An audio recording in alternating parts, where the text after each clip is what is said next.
저는 개인적으로 미국 대통령이었던 도널드 레이건을 좋아합니다. 구체적으로 왜 좋아하는지는 모르지만 레이건 생각하면 정치를 잘했던 대통령 아닌가 그렇게 생각이 듭니다. 그 레이건 대통령에게 개인적인 그런 일화가 있습니다. 그가 캘리포니아 주지사였을 때 아들에 관한 얘기입니다.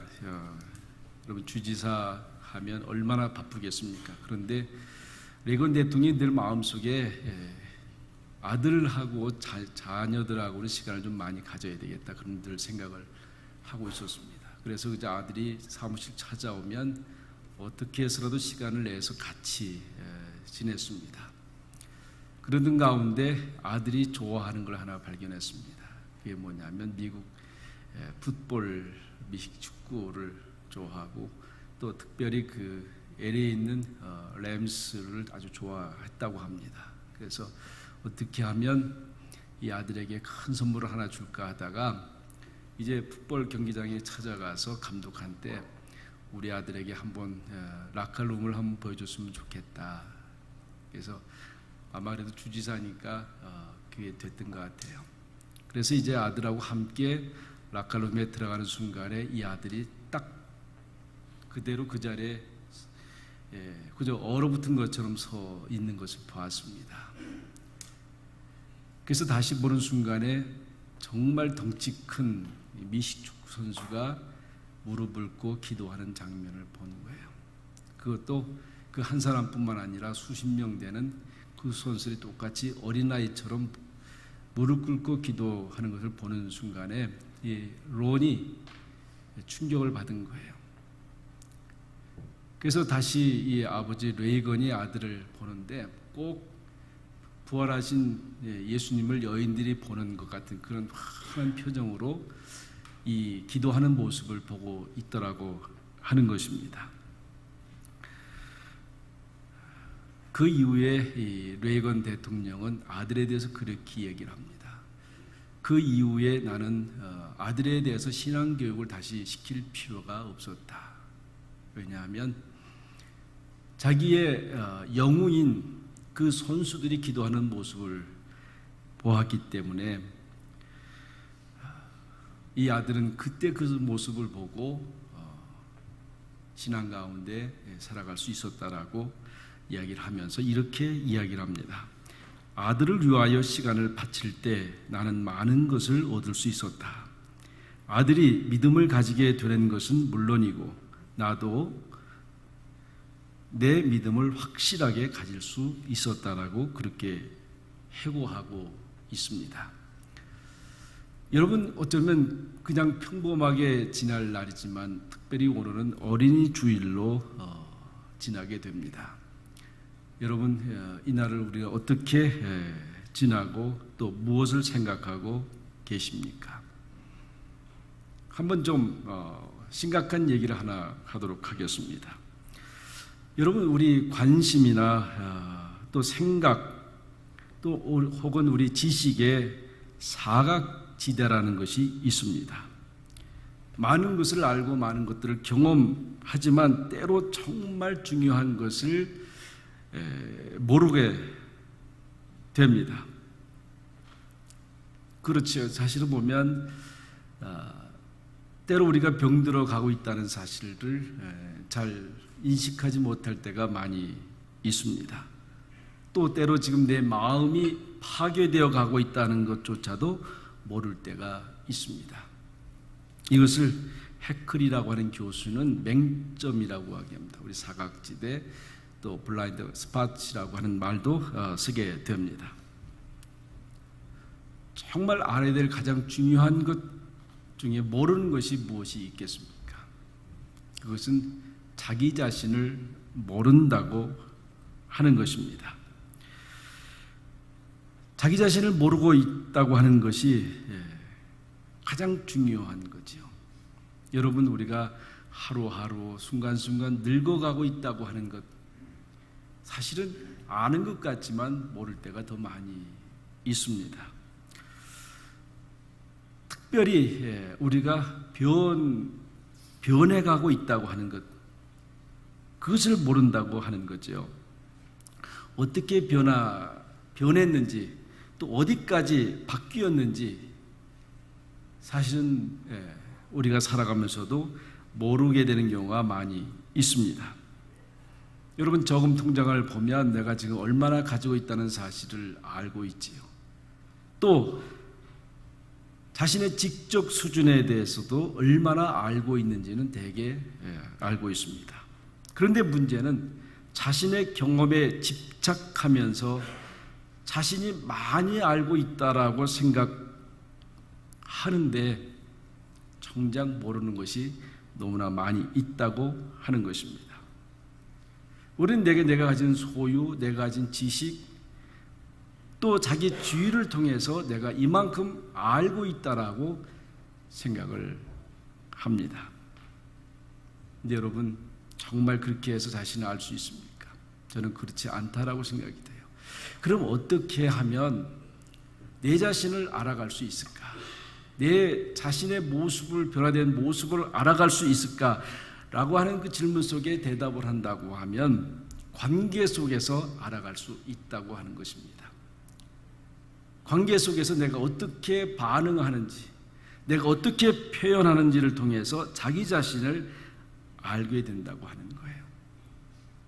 쉽게 예를 들면 대개 집에 화초들이 많이 있습니다. 그런데 가끔씩 들어오면 어떤 분은 그저 죽어가는 것도 살리는 분이 있는가 하면 화원에서 아주 싱싱한 화초를 사다 놨음에도 불구하고 점점 시들어가고 죽어가고 있다고 합니다. 여러분, 화초가 잘못되었다고 생각되십니까? 사실은 그렇지 않습니다. 아마 화초를 키우는 분들은 어느 정도 짐작할 것입니다. 내 마음이 여유가 있을 때, 내 마음이 평화가 있을 때 화초를 잘 가꾸게 돼요. 화초한테 시간을 내게 되고 화초의 모습을 보면서 물이 더 필요하구나, 햇빛이 더 필요하구나를 알게 돼서 건강한 꽃으로 키워갈 수 있지만, 내가 분주하고 바쁘고 내 마음이 편치 않으면 화초도 돌보지 않게 돼 있어요. 다시 말하면 화초를 통해서 나를 보게 되는 거예요. 내가 지금 마음의 여유가 있는지, 내 마음의 평안이 있는지 확인할 수 있다고 하는 것입니다. 우리 어머니들이 아이들한테 젖을 먹이는데 이것은 과학적으로 증명된 사실이라고 합니다. 어머니 마음이 불편하고 화를 낸 상태에서 아기에게 젖을 먹으면 거의 틀림없이 설사를 하게 된다는 거죠. 다시 말하면 어머니가 젖을 먹인다고 해서 다 유익하다고 하는 것이 아닌 거죠. 만약 어머니 마음이 불편할 때 젖을 먹이면 그 젖은 독이 될 수 있다라고 하는 그런 말입니다. 이것이 얼마나 중요한 얘기입니까? 어쩌면 참 심각한 얘기일 수도 있어요. 여러분, 주위 사람이 여러분을 볼 때 반갑게 맞이하고 인사를 할 때 무슨 생각을 하게 됩니까? 사실은 내가 저 사람에게 선한 영향력을 끼치고 있구나, 그런 생각하지 않습니까? 그렇지 않고 봤음에도 불구하고 뒤돌아서서 가고 반갑게 하지 않는다고 생각하면 어떻습니까? 괘씸한 사람이라고 그렇게 그 사람을 욕할 것입니까? 아니죠. 내가 어떻게 했기에, 내가 어떤 얼굴이기에 저 사람이 나를 반갑게 대하지 않고 봐도 못 본 척하고 멀리 도망갈까? 내게 심각한 문제가 있는 거예요.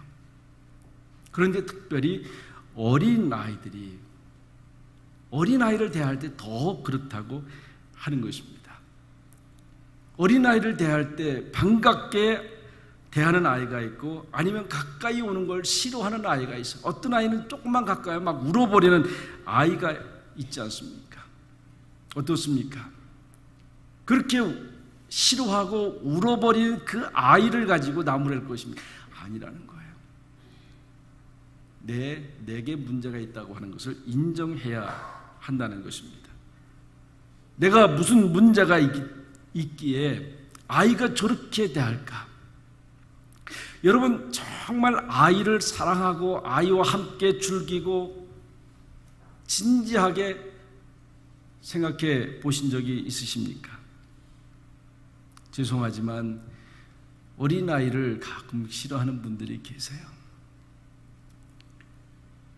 어떤 부부들은 결혼했음에 불구하고 아이가 귀찮아서, 아이가 싫어서 애 안 낳는 경우도 있습니다.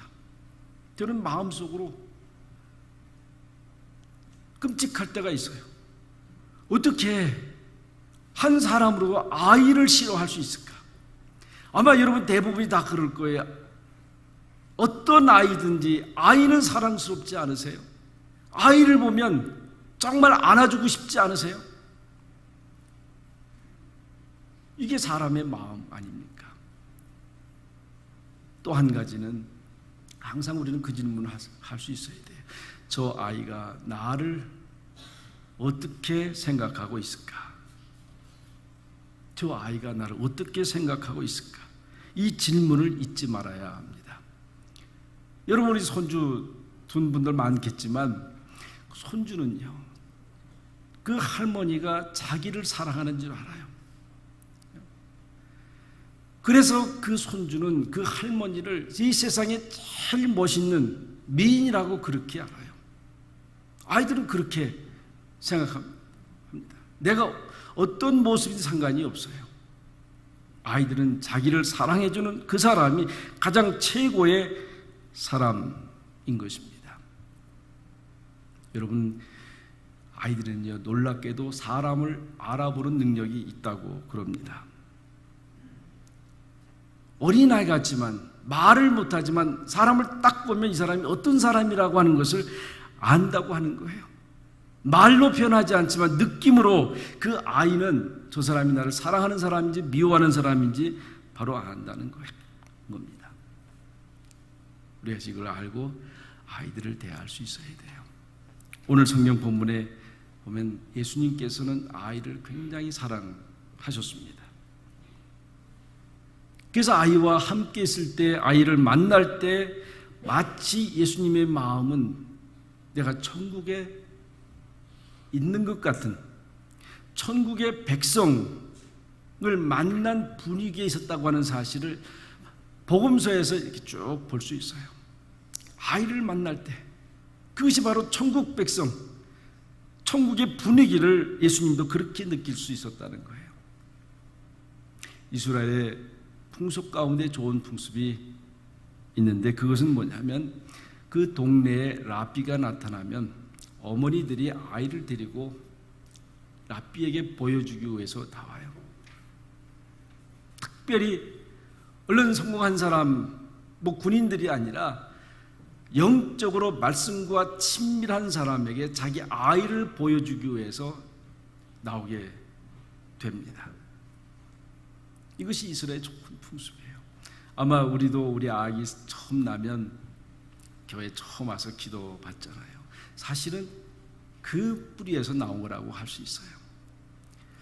저는 늘 예배 드리면서 한 가지 참 미안한 건 하나 있어요. 우리 지금 아이들이 영화부실이 바로 옆에 방이 있습니다. 비 좋고 좋아요.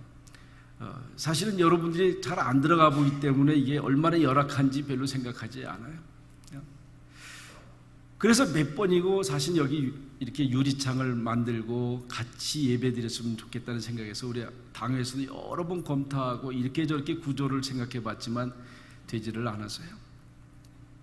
지금도 우리 당회에서 어쨌든 간에 아이들한테 좋은 환경 속에서 신앙생활 할 수도 고민하고 이렇게 하지만 어쨌든 지금은 뾰족한 수가 이렇게 많지를 않아요. 지금 이렇게 바꿔보기도 하고 저렇게 해보기도 하지만 신통하지는 않습니다. 그래서 우리 교회는 제가 와서 5번 연합 예배를 드리는 이유가 있어요. 아이들로 하여금 어른들과 함께 신령한 예배를 드렸으면 좋겠다, 그 생각해요. 사실은 어른들만 생각하면 연합 예배 드릴 이유가 사실은 없죠. 그러나 우리 아이들한테 어떻게 하면 신령한 예배를 드리게 할까 하는 그런 고민을 많이 하고 있습니다. 서양교회는 예배 드릴 때 꼭 목사님 설교 전에 같이 예배를 드려요. 그래서 목사님이 기도해주고 또 말씀을 설교를 해주고 그렇게 해서 이제 내보내고 설교를 하게 되는데, 그러니까 굉장히 좋은 그런 풍습이라고 생각이 돼요. 근데 우리는 그렇게 할 수 없어서 안타깝지만요. 어쨌든 오늘 본문의 배경은 그 어머니들이 랍비가 방문했을 때 자기 아이들을 데리고 와요. 그래서 그러는 거 아닙니까? 저분이 바로 우리에게 말씀을 가르쳐주고 기도해주는 랍비다. 그리고 존경의 표시를 다 드려요. 존경의 표시를 다 드립니다. 그러면 랍비가 아이 하나하나 안아서 안수해주고 축복 기도를 해주는 거예요. 그 어머니들은 그 신앙교육이 너무너무 귀해서 그렇게 해서 모여들었는데, 문제는 오늘 나오는 거예요. 그렇게 어머니들이 아이들을 데리고 다 나오니까 어른들이 문제가 된 거예요. 어른들이 소외당하는 것처럼 그렇게 느껴진 겁니다. 예수님이 병도 고쳐야 되고 말씀도 가르쳐야 되고, 그런데 아이들이니까 방해되니까 제자들이 아이들을 꾸짖었어요. 아이들 데려오지 말라고. 예수님이 그러잖아도 할 일이 많은데 왜 아이들까지 와서 예수님을 귀찮게 하냐고. 그럴 때 예수님이 뭐라 그럽니까? 제자들을 꾸짖어서 책망했습니다. 아이들을 금하지 말라. 내게로 오게 하라고 그렇게 말씀하고 있습니다. 왜 그렇겠습니까? 아이들이 더 소중한 겁니까? 아니면 어른이 더 소중한 겁니까? 예수님 보기에는 죄송하지만 어른들보다 아이들이 더 소중했던 거예요. 예수님이 하시는 일 중에 우선순위가 어른이 아니라 아이들이었다고 하는 것을 이 성경을 통해서 알게 됩니다. 왜요? 뭐라 그랬어요? 하나님의 나라는 이런 자의 것이니라 그랬어요. 하나님의 나라는 이런 자의 것이니라고. 하나님의 나라를 영접하려면 어린아이를 영접하는 것처럼 그렇게 해야 된다라고 말씀하고 있습니다. 예수님께서는 어른들이 모본이 아니라고 말씀하고 있는 거예요. 하나님의 나라의 백성의 기준은 어른이 아니라는 거예요. 아이들이라고 하는 거예요. 그래서 어린아이가 어른의 모범이고 하나님 나라의 표본이라고 말씀하고 있는 거예요. 우리가 이 생각을 잘 하셔야 돼요. 아이들의 그 믿음, 그 믿음이 어떻기에 예수님이 그런 말씀을 하셨을까? 아이들은요, 사랑 하나만으로도 행복해 한다고 하는 것을 볼 수 있어요. 사랑 하나만으로. 아마 아기들 안아보신 분들 계시겠지만 어릴 때는 아기들이 불편하지만 어머니 품에 이렇게 안겨 있으면 불편하지만 그대로 잠을 참 잘 자요. 불편할 거지만요. 그게 왜 그런 겁니까? 스킨십하면서 그 자기를 아는 그 사람이 자기를 사랑한다고는 알기 때문에 평안한 거예요. 지금은 아이들을 업어서 이렇게 많이 키우지 않지만 옛날엔 다 업어서 키웠잖아요. 전 도시에서는 아이들을 어떻게 키웠는지 모르지만 전 시골에서 자랐기 때문에 그 아이들, 어린 아이들이 어머니 할머니 등에 업혀서 자는 모습을 지금도 생생해요. 그 떼약볕에서 호미질 할 때 어머니 할머니들이 손주를 업고 해요. 자기 아들을. 그런데도 고개는 젖어졌는데도 잘 자요. 잘 자요. 왜 그럴까요? 자기를 사랑한다는 사실 알기 때문에, 행복하기 때문에 그런 거예요. 불안하면 누구라도 그렇게 평안하게 잠을 잘 수가 없습니다.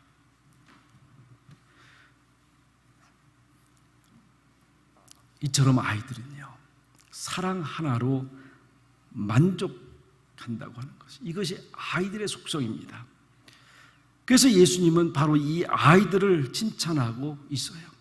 그 모습을 너무 훌륭한 것으로 그렇게 인정하고 있는 것을 보게 됩니다. 여러분, 아이들이 얼마나 중요하냐면요, 심리학자인 호리시우스 보나르라고 하는 사람은 믿음을 얻게 되는 나이가 대개 20살 전이라고 얘기해요. 20살 전에. 제가 어제도 우리 6월 유아세례 받는 부모님들 앉혀놓고 그래서요, 저는 20살이라고 그랬어요. 12살이라고 그랬어요. 12살까지 정말 믿음으로 잘 키우세요. 12살까지 잘 키우면 그리고 사춘기 때의 아이들이 방황을 해도 다시 돌아오게 됩니다. 그런데 요 나이까지 제대로 못 키우면, 제대로 신앙적으로 못 키우면 아이들은 방황할 수밖에 없고 교회를 떠날 수밖에 없고 신앙을 버릴 수밖에 없습니다. 그런데 호리우스라고 교수는 20살이라고, 20살 전에 예수 믿는 사람들의 60%가 그때 말씀을 영접한 사람이라고 하는 거예요. 여러분 50이 넘으면 5%밖에 안 된다고 그래요. 50이 넘어서 예수를 믿는 사람들은요. 그건 대단한 거죠. 그러니까 이 어릴 때가 얼마나 중요한가 하는 것을 얘기해 주고 있습니다. 그래서 우리 교회도 어떻게 하면 아이들한테 쾌적한 환경을 만들어줄까? 많이 고민하는데 뾰족한 수가 없어요. 지금 뭐 이렇게 뜯어보고 고쳐보고 하는데도 마땅치 않아요. 그러다 보니까 이제 그에 대해서 불평도 하게 되고 어려움도 겪게 되고 그러는데요. 그렇게 노력해도 참 어려운 거예요. 백악관을 기도실로 만든 위대한 대통령이라는 책이 있어요. 링컨 대통령에 대한 전기를 쓴 건데 거기에 그 전기 쓰는 분이 이렇게 얘기를 하고 있습니다. 하나님께서는 링컨에게 위대한 사람이 될 만한 조건을 한 가지도 주지 않았습니다. 위대한 조건을 될 만한 조건을 한 가지도 주지 않았다고. 다만 그에게 훌륭한 신앙의 어머니가 있었을 뿐이다. 이렇게 기록하고 있습니다. 우리나라대로 그 링컨은 10살 때 어머니 낸시가 돌아가셨어요.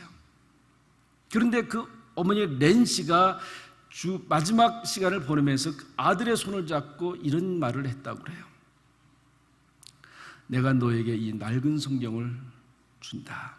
이 성경은 내 아버지로부터 받아서 내가 많이 읽어서 비록 낡은 것이지만 내가 너한테 100에이커의 땅을 주는 것보다 이 낡은 성경 한 권을 주는 것이 나에게는 너무 행복하다고. 그 말을 듣는 에브라임 링컨은 그 낡은 성경을 평생 들고 다니면서 읽고 말씀을 묵상했다고 합니다. 취임식 때도 그 낡은 성경에 손을 얹고 취임식을 했다고 하는 거예요. 얼마나 훌륭한 일입니까? 미국의 유명한 19세기의 D.L. 무디 부흥사는 어린 시절 간증을 그렇게 하고 있어요. 자기 어릴 때 너무 가난해서 아버지는 술주정뱅이고 어머니는 가정을 돌보지 않고 그저 술 마시고 오면 어머니를 때리고 자기를 괴롭히고 그래서 자기는 늘 그때마다 교회를 갔다는 거예요. 그런데 어느 날 파라라고 하는 여선생님이 자기 손을 끌고 교회로 들어가더라는 거예요. 들어가면서 위로해주고 또 말씀을 가르쳐주고 교회 생활을 가르쳐주고 D.L. 무디는 한평생 이 파라라고 하는 선생님이 자기에게 해줬던 그 위로, 자기에게 가르쳐줬던 그 말씀을 부여잡고 살았다. 그래서 나중에 그렇게 고백해요. 정말 우리 어머니는 그 파라라고 하는 여선생님이었다. 여러분, 우리 아이들에게 중요한 것이 무엇입니까? 우리 자녀를 키울 때 정말 중요한 것이 무엇입니까? 그것은 바로 그리스도에게로 인도하는 거예요. 나에게로, 그 어느 누구에게도 아니고 오직 그리스도께 인도하는 인도자가 되어야 한다고 하는 것입니다.